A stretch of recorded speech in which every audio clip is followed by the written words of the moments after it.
একটা মেয়ে শুধু বিচারকের কাছে গিয়ে কান্দায় পড়বে, মাননীয় বিচারক আমি শেষ, কিছু শেষ। এবং ও এমন নিকৃষ্ট মানুষ, ওর জন্য ঘৃণা জন্মাইছে। আজকে যতগুলো খারাপ কথা ওকে বলতেছি একমাত্র আমি ওই কথাটার জন্য বলতেছি, আর এই আমার পুরুষত্ব নিয়ে কথা বলছে এই জন্য বলতেছি না। এত কথা জীবনে আমি বলিনি, কোনো ভিডিওতে বলিনি। হ্যাঁ, ও কখনো স্বীকার করেনি এটার বাচ্চা বলে, ওটার কাজিনের বাচ্চা। অ্যালিসের বাবা ওর কাজিন, মানে ওর জামাইকে ওর কাজিন বানাইছে। তারপর ওই ইনি মানে ওর বড় মেয়ের বাবা, ওইটা ওর কাজিন। আমি বলি ওনারা কোথায়? কারণ ওনারা কানাডা থাকে, ওর মা পালতে পারে না, তাই আমি পালি। আমি ছোটবেলা থেকে অ্যাডপ্ট নিয়েছি। আমার আর কিছু বলার নেই এখানে, অ্যাডপ্ট নিতেই পারে, স্বাভাবিক। উদয় মনের কি প্রমাণ এটা যে উদয় মন ওর পালতেছে দুজনকে এনে। রাইট নাও এখনো ওর হাজবেন্ড ওর বাসায় আসে, এখন ওর বাসা থেকে যায়। অ্যান্ড ও একটা না দুইটা কর্নেলের কাছ থেকে ডিভোর্স পেয়েছে। আমার আর তার কিছু নাই, আমার আর ওর কি করবে? আর আমাকে জেল খাটায় ফেলছে, আমার পুরুষত্ব নিয়ে দাগ উঠায় ফেলছে, আমার কি বাদ দেয় নাই ও। অনেস্টলি স্পিকিং আমি তুমি বলবো না আপনি বলবো, আমি ভেরি অবশ্যই তুমি বলবো না, আপনি আপনার অনেক ছোট। আমি তোমারে চিনতাম না, আমি তোমাকে দেখেছি বিভিন্ন ভাবে সোশ্যাল মিডিয়াতে, তোমাকে দেখে না এরকম কোনো বাঙালি পাওয়া মুশকিল। তো তোমাকে ব্যক্তিগত পরিচয়ের সুযোগ হয় নাই, কিন্তু যখন এক ভদ্রমহিলার ইন্টারভিউ করলাম তারপরে গিয়ে I start to learn you, আমি তোমার জানতে শুরু করলাম। এবং একটা অ্যাওয়ার্ড সত্যি আমার দেখা, এবং দেখার পরে আমার মনে হয়েছে মাশাল্লাহ ইউ আর এ জুয়েল। হয় না যে মানে যে ঘষা দিলে চকচক করে, মামুন ছেলেটা ওই রকম। এবং আমার এত পছন্দ হয়েছে, তারপরে আই স্টার্ট ফলোইং ইউ, এবং আমার মনে হয়েছে যে আল্লাহর একটা রহমত আছে ভাই তোমার উপরে। জি জি, এটা আমি মানি। এবং মানে আমি যখন তোমার সেলুনটা উদ্বোধন দেখলাম, আমি হা করে তাকাইছিলাম যে হয়তো কোনো দেশ প্রধান গেলেও এরকম মানুষ হয় না।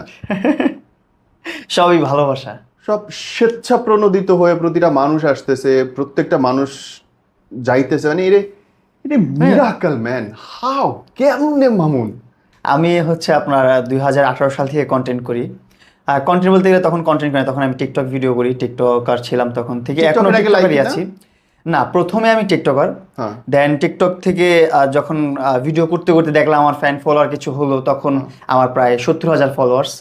তখন আমি রমনা পার্কে যাই প্রতি ফ্রাইডেতে, তখন যে আমি ডান্সের ভিডিও মেক করতাম এখানে। আমার একটা গ্রুপ ছিল, এন্ড অনেক গ্রুপের নাম ছিল না কোনো? আমার তো ছোট গ্রুপ হলে নাম দিয়ে দিতাম। আমি এমনিতেই মাঝে মধ্যে বলতাম ব্ল্যাক বিচ্ছু ডান্স একাডেমি। ওকে। আমি যখন ডান্স করি তখন আমি আরো অনেক ছোট, আমি ক্লাস 3-4 ওই টাইম থেকে ডান্স করি। কারোর কাছে শেখা এমনি না, আমি যখন যে কোনো একটা প্রোগ্রাম হতো, বার্থডে প্রোগ্রাম, বিয়ের প্রোগ্রাম, যে কোনো ধরনের প্রোগ্রাম হোক, সেই প্রোগ্রামে দাঁড়ায় থাকতাম। অ্যান্ড ডান্সার যারা থাকতো তাদের ডান্সগুলো আমি দেখতাম, তাদের মুভসগুলো ফলো করতাম, যে সে কীভাবে করতেছে সেভাবে আমি ওটা ভিডিও করতাম। আর তারপর বাসায় যে ভিডিওগুলো মন দিয়ে দেখতাম, দেখার পর হচ্ছে তখন তো আমার নিজের মোবাইল ছিল না, আপুর মোবাইল ইউজ করতাম, আপুর মোবাইলটা চালাতাম। দেন আমি যখন টিকটকে 70,000 1 লাখ ফলোয়ার করছি, তখনও কিন্তু আমার নিজের মোবাইল নেই, তখন কিন্তু আমি আমার আপুর মোবাইল দিয়ে ভিডিও করি। সিরিয়াসলি? জি, তখন আমার নিজের মোবাইল নেই, তখন আমি আমার আপুর মোবাইল দিয়ে ভিডিও করি। ফলোয়ার হয়ে গেছে, নিজের মোবাইলই নাই। মোবাইল, আরে খোদা। তখন আমি আমার আপুর মোবাইল ইউজ করতাম, স্যামসাং মোবাইল। সো ওইটাই দিয়ে ভিডিও করতাম, ওইটা দিয়ে দেখতাম। তারপর ছোটবেলা আপনার হেডফোন একটা কি MP3 টাইপ একটা ছিল, মেমোরিতে গান লোড করতাম 20 টাকা দিয়ে, গান লোড করতাম। অনেক দোকানে যে বলতাম এই গানগুলো লাগবে, অনুষ্ঠানে দেখতাম যে ডান্সাররা কি গানে ডান্স করে, ওই গানগুলো আমি বলতাম, বলার পর উনি লোড করে দিত। ওইটা লোড করে দিলে হ্যাঁ আমি শুনতাম, হেডফোন লাগায় শুনতাম, শুনে হচ্ছে ওইগুলা দিয়ে একটু রিহার্সাল করতাম বাসায় বসে বসে একা। দেন আস্তে আস্তে যখন দেখলাম না আমার মুভস গুলো ঠিক আছে, ভালো হচ্ছে, পারতেছি তাদের মতো, যাদেরটা দেখতেছি আমি তাদের মতো পারতেছি। এন্ড এমন একটা পর্যায়ে চলে আসছে, এমন একটা সময় চলে আসছে যেই স্টেজে যাদেরকে আমি ফলো করতাম তাদের কম্পিটিটর হিসাবে আমি ডান্স করতাম। এন্ড এতটাই ভালোবাসা পেতাম, তখন ছোট মানুষ ছিলাম আমি, আপনি ছোট মানুষকে সবাই ভালোবাসে। সো ওই টাইমটা যখন আমি ডান্স করতাম তখন আমাকে এমনি টাকা ছিটাইতো। আমার আগে সেই ডান্স করে নামছে, আমার সিনিয়ররা নিচে নামছে, কিন্তু তাদেরকে টাকা ছিটায় নাই, মেয়ে নিয়ে নাচছে, টাকা ছিটায় নাই। আমি সিঙ্গেল একটা ছেলে নাচতেছি, আমাকে টাকা অ্যাপ্রিশিয়েট করছে, টাকা ছিটাচ্ছে।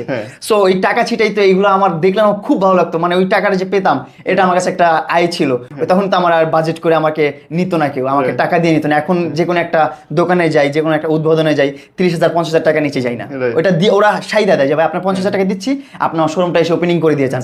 আর তখন চাইলেও পাইতাম না, তখন যে আমি উড়ায় মারতো 1,000-2,000 টাকা, মনে করেন 100-200 টাকা করে, 20 টাকা 30 টাকা 10 টাকার নোট, এগুলো মারতো যখন, তখন ওইগুলা পেয়ে আমার অনেক খুশি লাগতো মনের মধ্যে।